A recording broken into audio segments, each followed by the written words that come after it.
estoy convencido que el único que puede gobernar este país en este momento histórico en que estamos viviendo se llama Hugo Chávez Frías.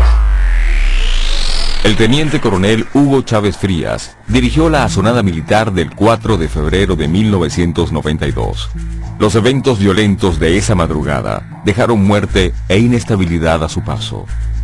Venezuela lo conoció ese martes en la mañana a través de las pantallas de televisión cuando anunció el fracaso de la revuelta. Pero ya es tiempo de evitar más derramamiento de sangre. Después del fallido golpe de Estado, pasó 2 años en la cárcel de Yare.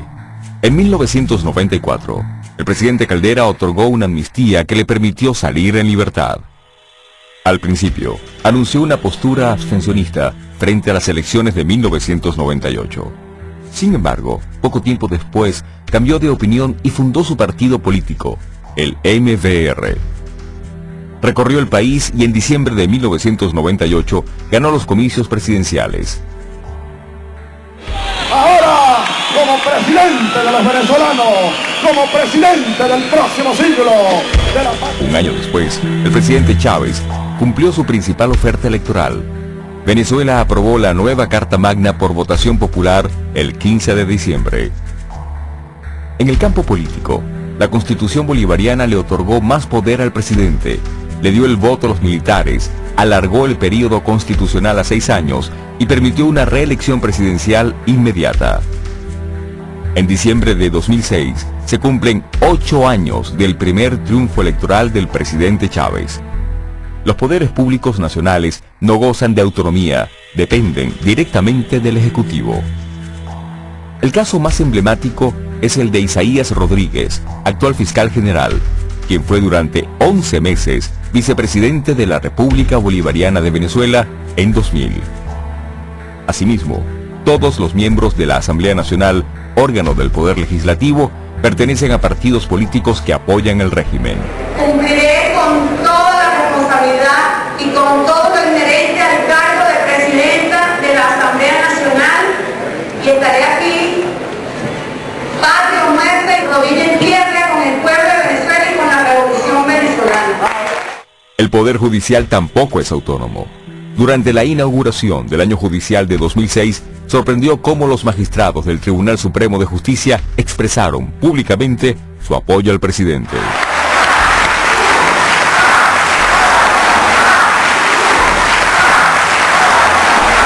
Creemos que el actual gobierno tiene una enorme responsabilidad en lo que tiene que ver con el debilitamiento de la autonomía e independencia del Poder Judicial aquí en Venezuela.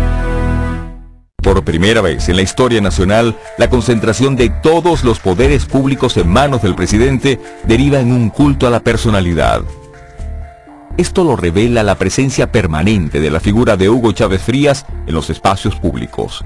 Yo creo que en Venezuela, al menos en los actuales momentos, puede hablarse, debe hablarse y es imprescindible ver lo que está sucediendo políticamente como un problema de culto a la personalidad. ¿Dónde lo nota uno? Bueno, cuando la foto del presidente agarra 10 pisos de un edificio, si eso no se llama culto a la personalidad, habría que llamarlo solución arquitectónica para tapar ventanas. El culto a la personalidad es la adoración y adulación excesiva de un líder en vida, carismático y por lo general unipersonal. Es un concepto que históricamente se ha relacionado con los sangrientos regímenes de Hitler en Alemania, de Stalin en la Unión Soviética, de Mao Zedong en la China comunista y más recientemente con Kim Jong-il en Corea del Norte. Pero si mal no recuerdo, este año se cumplen 50 años de la invención de esa frase, culto a la personalidad, que la inventó Khrushchev el día que atacó a Stalin en el 20º Congreso del Partido Comunista. Me correspondió justamente en febrero de 1956 asistir al 20 Congreso del Partido Comunista de la Unión Soviética, donde Nikita Khrushchev presentó el célebre informe sobre Stalin, el derrumbe por completo de todo ese mito. El culto a la personalidad es aberrante, como lo dije antes, y mata la creatividad.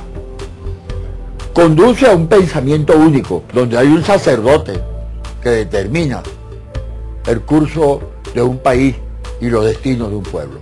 Se le atribuyen al presidente de la República poderes, condiciones, características, cualidades especialísimas, al principio como las más humanas de todas, y después viene un tránsito hacia las sobrehumanas. Yo no voy a permitir en ningún puesto de recolección firmes contra mi comandante en jefe, contra el hombre más grande de esta patria, contra el Mesías de esta tierra, contra el hombre más bueno que nunca tuvo la patria. Quien lo haga, o me matan a mí o yo los mato a ellos. El rasgo más evidente del culto a la personalidad al presidente Chávez es su abrumadora presencia en la calle. ¿Dónde la vemos? Bueno, en la cantidad de vallas que proliferan en el país, en el hecho relacionando al presidente de la República con cualquier cosa que esté pasando. Querido presidente, te doy muchas gracias por esta escuela tan bella que nos ha dado en este mundo. Tenemos que agradecerte mucho y darle muchas gracias a Dios porque me ha dado esta belleza y te agradezco mucho, presidente. Tú eres el más bello en mi vida.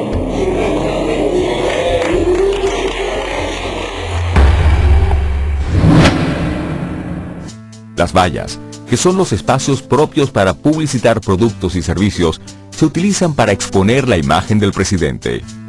Asimismo, en las tiendas de alimento del Estado se exhiben pendones con su fotografía y en los empaques de los productos que expenden se publican mensajes propagandísticos del gobierno. La revista de la industria petrolera y otros organismos del Estado no dudan en darle la primera plana al líder de la revolución.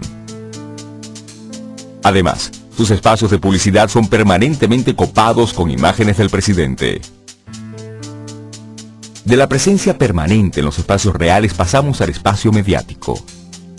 El presidente Chávez utiliza arbitrariamente los medios estatales y, por otro lado, se encuentra en continuo conflicto con los medios privados. En la Venezuela chavista, vamos a comenzar por el sistema público comunicacional.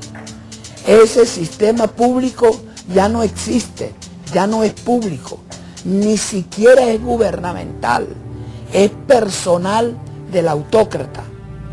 Allí se hace lo que dice el autócrata. Si él quiere hablar 7 horas, él manda a poner a hacer cadena y le ordena a las emisoras nacionales de reproducir sus 7 horas de discurso.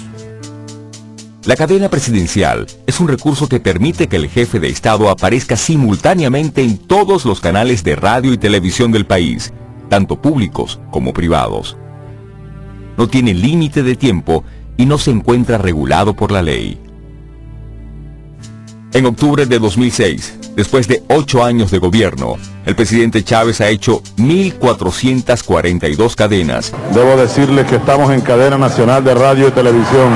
En cadena nacional de radio y de televisión. Cadena nacional de radio y televisión. Para decirle a toda Venezuela en cadena nacional de radio y televisión lo que aquí está ocurriendo. Porque la revolución bolivariana ha partido de una base, y es que los medios privados son sus enemigos. Porque los medios privados son independientes de los intereses políticos de esa revolución. Donde además este personalismo tiene muy claro el elemento comunicacional y por eso ha tratado de apropiarse de todas las posibilidades de comunicación que le sean posibles y de las que no se ha apropiado tratar de amenazarlas al punto de que estén siempre con una permanente espada de Damocles sobre sus cabezas. El sistema privado en este momento es la última garantía que tenemos de poder ejercer alguna libertad de expresión. Hay que revisar las concesiones de las televisoras que se van a vencer pronto. En el 2007 empiezan a vencerse. Nosotros no podemos ser tan irresponsables de seguir dándole concesiones a un pequeño grupo de personas para que usen esas televisoras, el espacio radioeléctrico que es del Estado, es decir, del pueblo, para que lo usen contra nosotros mismos, en nuestras propias narices, como quinta columna. A mí me importa un comino lo que digan los oligarcas del mundo. El bombardeo propagandístico que entra por los sentidos se propone convertir al presidente Chávez en un ser intocable. El líder personalista es un líder que está más allá